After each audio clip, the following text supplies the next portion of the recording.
Hello guys, this is Joe from J.C.DESIGN and welcome to today's tutorial. In today's tutorial I'm going to be showing you how to create a double exposure effect in Photoshop. So the first thing you need to do is open Photoshop and just close that image. I'll open it up in a minute. What you need is you need Photoshop and you need two images. So earlier to this tutorial I went and got two images. So I went and got a picture of a girl and I got a picture of a landscape that I want to which will be perfect for this effect. So the first thing you need to do is you need to go to the girl picture, and to make life easier you want to get rid of this background. So I'm already assume that you know how to use the pen tool, but if you don't and you want to get the pen tool up, you can just press P and the pen tool will pop up. So what we're going to do is we're going to draw a path around the girl and then get rid of this background. I think I'm going to get rid of the arm as well because I don't think we need it, and personally I think it'll work better without it. Any images, just take your time and kind of just, make sure you get lots of details, zoom in, zoom out, do all that jazz. So I'll be back with you in a minute once I cut this picture out.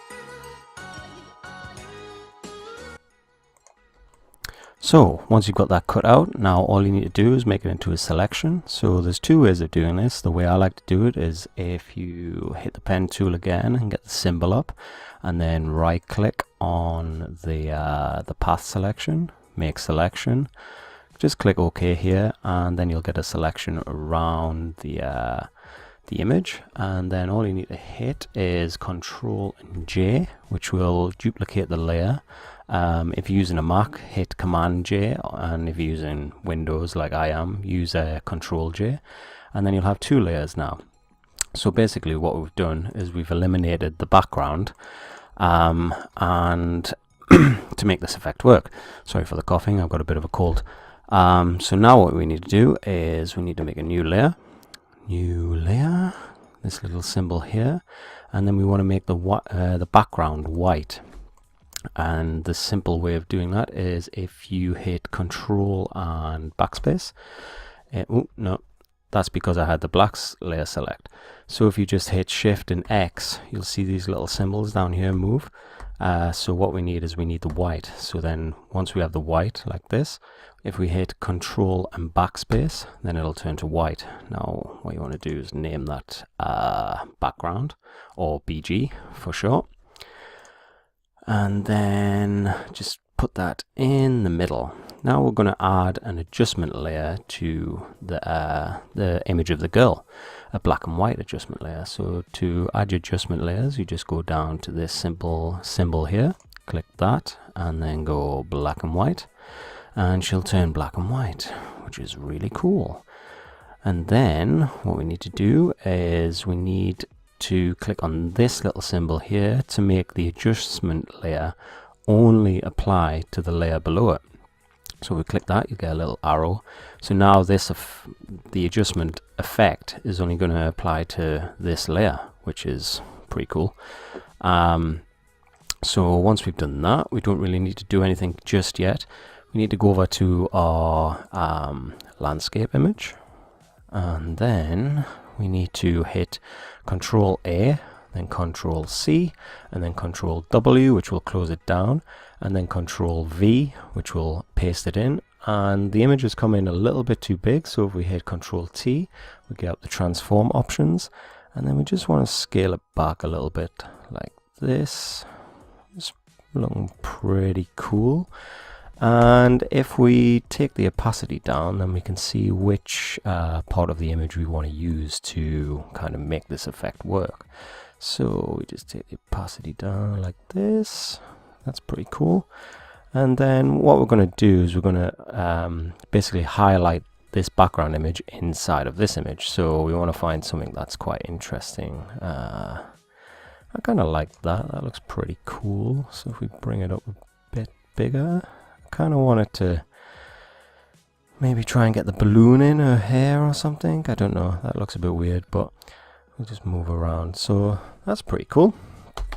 And now what we want to do is we want to mask this image. So we'll just bring the opacity back up. I'm going to mask this image inside of the girl image. So if you go over to the girl and then you hit Control, you get a little symbol like this. Click on the girl, and then you'll get the selection around the girl. Click on the background image, and then make that into a mask. And now we've got a mask of that actual image. So what we want to do now is we want to make another adjustment layer, the same one as this. So black and white adjustment layer. Go here, click on the black and white, and then you've got a lovely black and white image. Great. So, and then we just close that, and then we want to make this in, we want to change the layer mode into on that actual mode. We want to change the, so if you go back on the actual layer and then you go up to lighten, then it'll start to, you'll see kind of a bit of a transparency through the image, which is kind of the effect that we're after. So if we do the same thing that we did before, so if you want to adjust the adjustment layer, just click on the little symbol and double click it, and then you'll get up your adjustments kind of options and properties and stuff, and you can mess around. So I would say the things that you should really just mess around with here are the red, the RGB, the red, yellows and greens. So what we'll do is, okay, we'll apply the adjustment effect to the layer as well. So click that, and then we'll just kind of mess around with the contrasts and stuff here. Just playing around, trying to get a good feel for it. I think I'm a bit too far out of this image, by the way. So I'm going to zoom in just so I can see what I'm doing here. And I like where the balloon is. But I kind of want it more central. So the way that you move the layer inside of the mask is you just click this little key here, this little chain, click that off, and now you can move the image inside of the mask. So we just move it a bit up here and try and, I kind of like that. That looks pretty cool actually. So we just click that back on, go back to our adjustment layer, and then maybe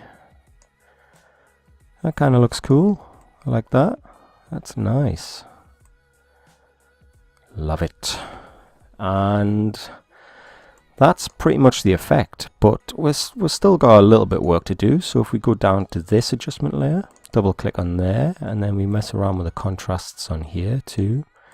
Just playing around, getting kind of like getting some of the highlights to pop a little bit. Usually I find that the red channel works the best. That looks pretty cool. So I like to do one more thing as well. So if you double click on the mask for the image, you double click on it, you'll get up a panel like this, which is so you can feather the mask. So we'll just feather the mask and see what this does. Okay, density, don't want it too much. And then you kind of get like a little bit of a like inward shadow. Okay, and I'm pretty happy with this image, but I kind of want to add some color to it, like maybe a tint of blue to it. So the way that we do that is, well, the way that I do that is I usually take all the layers and then I I make them into a smart object. So if you select all the layers, hold shift and then press the bottom one and it'll select them all. Right click on the layers and then go up to convert to smart object. So we convert this to a smart object. And what a smart object basically is it condenses all the layers into like one object. So I can adjust all these layers still if I just double click on here. And now I don't know why it's saved it like this, but it's a bit weird. And now I can adjust those layers that I had previously. So I'll just close that. And now what I want to do is apply another adjustment layer to the new smart layer. Smart object. So what I want to apply now is a gradient map. And we'll click reverse. No, we won't. And then we go down to, which one should I do? We'll do this one. And then double click on the layer. Go here and then we'll change it to, I'll say maybe a blue or something. That looks kind of cool, actually. This has turned out a lot better than I thought it would.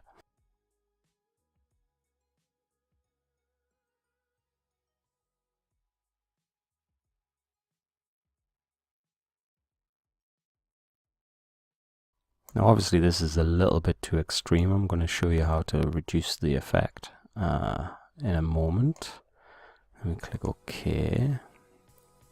And then if you go up to opacity on the gradient map adjustment layer, you go up to here and then we just take the opacity down so it's got a bit of a blue tint. So then once we've got that, then what we need to do is I want to go back into the smart object and just adjust a few things in here actually. So what I want to do is I want to make the image inside a little bit darker. So the way that we do that is if you click on the image and then hit Control L, then we get up our levels, and I'm just going to make it slightly darker. Just make it a little bit darker, like so. That looks pretty cool. Maybe I might adjust the placement as well. Just kind of see if there's anything a bit more interesting, just to make this video a little bit more intriguing. That looks pretty cool. Love it. That's great. It's worked out better than I thought it would.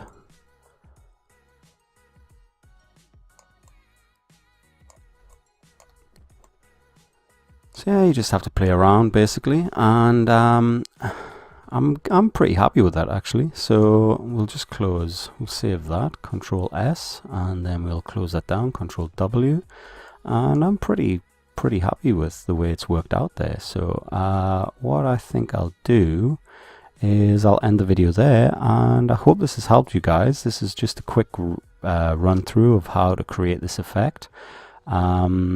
If it has helped you, please leave a comment and let me know what you think of the video. And if you'd like to see any more videos like this in the future, please let me know.